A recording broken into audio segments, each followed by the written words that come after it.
El paciente era un hombre mayor de edad que fue diagnosticado el 29 de septiembre y que tenía patologías de base y el sistema inmunológico debilitado.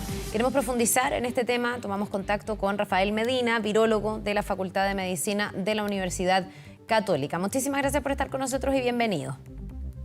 Muchas gracias, buenos días. Bueno, ahí el subsecretario y nosotros también en la presentación daban algunos detalles, ¿no?, que tiene que ver con que había aquí enfermedades de base. Quiero partir hablando de eso. Si en el fondo la viruela del mono es una enfermedad que por sí misma puede matar a personas que estén sanas, o es la combinación de la viruela del mono con otro tipo de patologías de base, con sistemas inmunológicos que están deprimidos, los que pueden terminar teniendo este desenlace fatal. Sí, es muy importante quizás aclarar eso porque a veces se confunde. Y lo que tenemos en cierto modo es la historia de brotes anteriores y el actual, donde prácticamente el 100% de las personas que han fallecido y que un grupo importante de esas personas están en Latinoamérica, así que quizás hay que notar eso también desde el punto de vista epidemiológico, porque a lo mejor las personas de Latinoamérica han tenido un índice de mortalidad quizá un poquito más alto que Europa o Estados Unidos. Pero todas estas personas tenían algún tipo de inmunosupresión. También hay un nivel muy alto dentro del brote actual de personas que conviven con VIH, que sabemos que es otra enfermedad viral, pero que uno puede vivir largo tiempo, pero que de todas maneras hay un tipo de inmunosupresión, porque el virus del VIH afecta al sistema inmune directamente. Y por lo tanto ahora viene otra enfermedad viral, como la viruela del mono, donde hay inflamación, donde hay un compromiso también respiratorio a veces o de otros sistemas del organismo, y eso hace que las personas a la segunda infección no, por ejemplo, puedan responder tan bien. Por lo tanto, quizás subrayar que hay ciertos niveles de inmunosupresión que son importantes de mantener en cuenta cuando no solo la viruela del mono, sino que otras enfermedades virales en general o bacterianas pueden eventualmente causar una enfermedad mayor, y por lo tanto hay que estar atento a eso dentro de la población. ¿Y eso qué significa? ¿Que esta enfermedad se debe pesquisar a tiempo? En el fondo, si una persona rápidamente, cuando ya tiene esta manifestación, estas lesiones, acude a un centro asistencial y recibe tratamiento, ¿tiene buen pronóstico aunque tenga estas enfermedades de base? ¿Por qué algunos pacientes agravan y terminan falleciendo? Tiene un muy buen pronóstico y eso es una buena noticia. Y también, como se estaba dando en el punto de prensa, en realidad es un brote que está yendo a la baja. Y probablemente eso tiene que ver con lo que tú mencionas, es que detectar los casos tempranamente, ya sea por síntomas o por saber que hay algún contacto estrecho con personas que tienen la enfermedad con diagnóstico confirmado, hace que haya un mejor pronóstico, hace que haya un mejor seguimiento. Eso también ayuda a que esas personas hagan un resguardo, una cuarentena también en sus casas, ojalá, para evitar potenciales nuevos contagios. La verdad es que no se entiende totalmente por ahora por qué algunas personas enferman más que otros, pero sí el dato epidemiológico que está muy claro, es lo que hablábamos anteriormente, es que algún tipo de inmunosupresión genera un mayor riesgo de tener una enfermedad grave y también de inclusive generar la muerte en pacientes que tengan estas condiciones previas. Sí, tú hablabas como del VIH como enfermedad de base, por ejemplo, donde muchos casos han dado que ambas enfermedades están presentes. Eso tiene que ver también con el grupo de riesgo. Se dice que esta enfermedad afecta mucho más a los hombres que tienen relaciones con hombres. ¿Eso está constatado? ¿Las mujeres tienen muchas menos probabilidades de tenerlo? ¿Cómo se transmite en definitiva esta enfermedad? Desde el comienzo del brote, ese dato también, que de nuevo es epidemiológico, está bastante claro. Probablemente empezó en la población de hombres que tienen sexo con hombres, y por lo tanto los contactos, o como decía el subsecretario, ciertas personas que a lo mejor tienen comportamientos de riesgo al tener contacto sexual con más de una pareja, puede incidir a un mayor aumento de casos en esta población.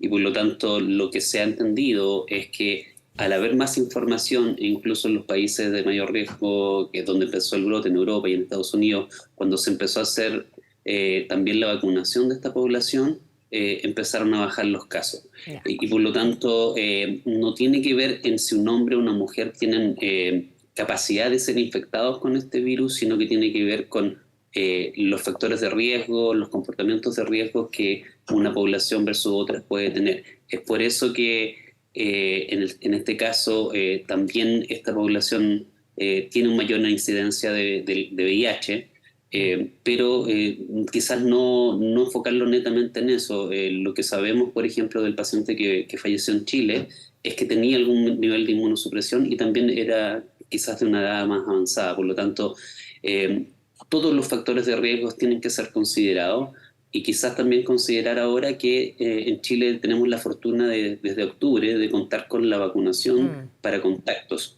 Y eso es otro factor que ha ayudado a bajar los niveles de circulación en nuestra población, pero se ha visto también a nivel global que hay quizás tres factores, diría yo, que son importantes. Detección temprana de los síntomas, hacer un rastreo de los contactos para tratar de eliminar cierto, disminuir los contagios a mayor población, y más encima ahora tenemos una vacuna que está disponible, lo cual reduce drásticamente la posibilidad de enfermarse de manera más grave o incluso previene casi al 100% la mortalidad. Para entrar en esto, que es en el fondo como ir cortando la cadena del contagio y cómo ir haciendo la trazabilidad, primero me interesa preguntarte, Rafael, ¿en qué momento se contagia, se transmite esta enfermedad? Porque estamos viendo, mientras conversamos, estas imágenes donde se ven estas erupciones cutáneas, que son muy características, entiendo, de la viruela del mono, y que son, como yo creo, el síntoma más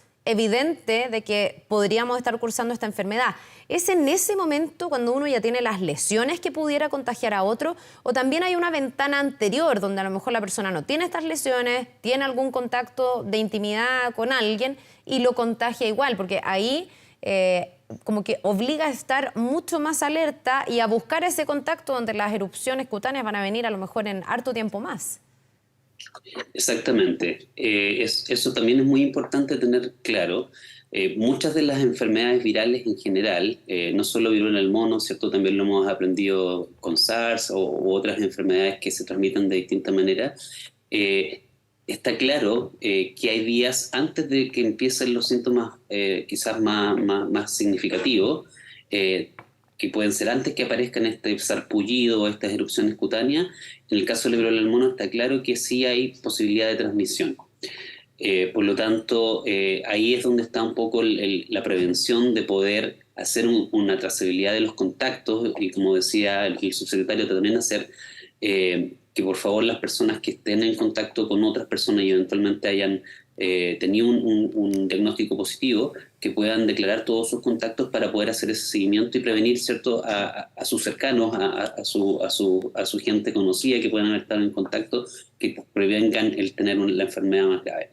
En este caso en particular, la viruela del mono también produce fiebre, también produce malestar corporal en general, dolor muscular, por ejemplo. Entonces hay que estar un poco atento de todo y también estamos en una época en que hay alta tasa de circulación de SARS todavía, ¿cierto?, de COVID, de influenza y también otros virus respiratorios todavía continúan. Por lo tanto, algunos de estos síntomas se pueden confundir. Claro. Pero si yo tengo algún nivel de factor de riesgo, sé que he estado en contacto a lo mejor con alguna persona que fue positivo, me empiezo a sentir mal, eso ya son signos para quizás tener más resguardo, ajenos a que empiecen a aparecer esas erupciones cutáneas u otro signo más claro. Ahora, los signos más claros y más evidentes son estas erupciones cutáneas, que son como unas pequeñas ampollitas, Sí. que eventualmente el líquido es lo que tiene el virus, y que al reventarse estas ampollitas es eventualmente quizás la mayor fuente de contagio. Pero también puede ocurrir a través de gotitas de saliva,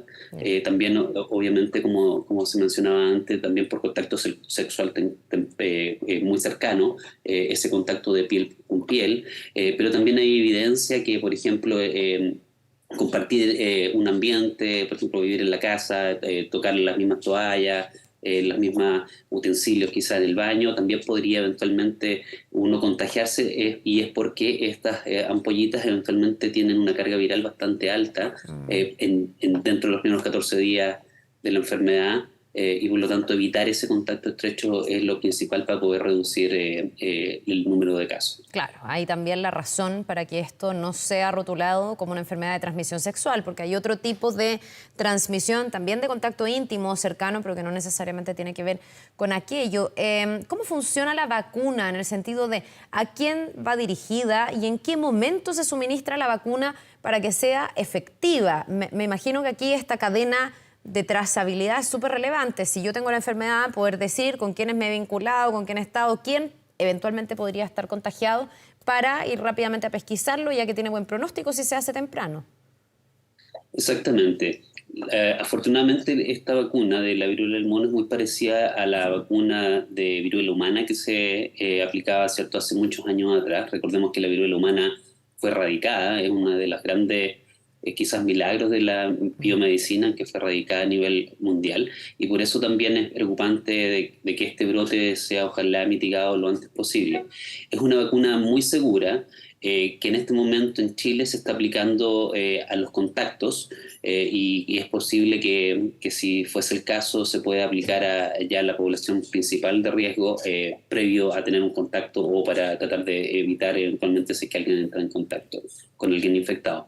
Y por lo tanto lo que se está recomendando en este minuto en Chile es los contactos estrechos de una persona que está confirmada con el diagnóstico, podría ir a un centro de salud donde esté disponible la vacuna y poder aplicarse la vacuna dentro de los primeros 14 días del contacto, porque de nuevo lo que sabemos es que esta vacuna, inclusive después de haber estado quizás contagiado en la etapa temprana, produce un buen nivel de inmunidad y protege sobre todo de la enfermedad grave, y como decía, casi el 100% de la mortalidad también. Bien, pues Rafael Medina, virólogo de la Facultad de Medicina de la Universidad Católica, gracias por ayudarnos a entender un poco más sobre esta enfermedad que lamentablemente ha cobrado su primera víctima fatal en nuestro país, pero hemos estado viendo cómo también esto ha ocurrido en otras latitudes. Que tengas un muy buen día, una buena tarde. Muchas gracias, buenos días a ustedes. Nos vemos, gracias.